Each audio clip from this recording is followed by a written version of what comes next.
What'd you make of his Mets debut? I like what I saw. You know, he came out, his velo was good. He was locating his fastball up. Everything looked sharp.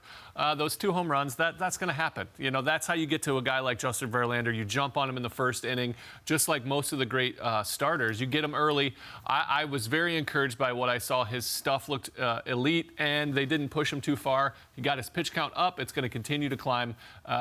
It stinks for the loss, but I like what I saw from him. Yeah, I would say that a guy who's coming in, first of all, you're playing in Detroit, a place where you grew up playing, right? You became who you are there. You won your Cy Youngs there. I think that's a huge deal, most of them anyway. And then on top of it, you're playing against a team that is struggling, and it's your first game back. The pitch against Riley Green, listen, like, the home run that Riley Green hit, that was a really, really good pitch. As Jerry said, it was only 3 hits after the 2 home runs, and this is a guy who's just going to settle in even more. So I'm okay with it. I wasn't mad about it. But, yeah, I think when you look at the offense, that doesn't make the start look as good as it was. For his first start of the year, I mean, here's the problem. Met fans are antsy, right? Because it's been a slow start to the season. Obviously, they got swept in Detroit, so they're going to be angry. And we'll get to more on that in a little bit here. But for Verlander, it's his first start of the year. We were expecting to see Scherzer and Verlander in that rotation. You finally get a chance to see it.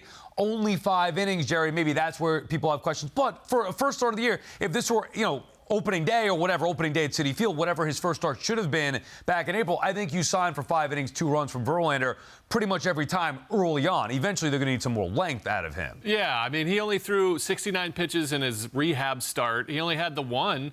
And he threw 4 innings. So, I mean, they're babying him back. He came back quicker. Normally, you let a guy build up to 6, 7 innings before he makes his big league jump. But he wanted to be a part of the Mets, and he did it. He came out and threw 5 and gave you 2. So right, and you'd rather have this as a rehab start, 5 innings, 2 runs. That's what you take from Verlander. October, different story. That should be enough to beat the Detroit Tigers. Correct. Yes. Yeah, right, which is why we blame the offense. Let's make the call to the bullpen and welcome in Jim Duquette. Jim, how do you feel about Verlander's first start of 2023? You know what? I was really encouraged and I would say overall enthusiastic about the way he pitched. First off, no, he didn't have the curveball right today. That's a good pitch for him. He throws about 18%, 19% of the time. He threw 8 today. But that will come in time. But I was really impressed outside of the back-to-back homers. I thought he had pretty good command. The velocity, as Jerry mentioned, was there. The velo compared to last year. The slider velocity was about where it was last year.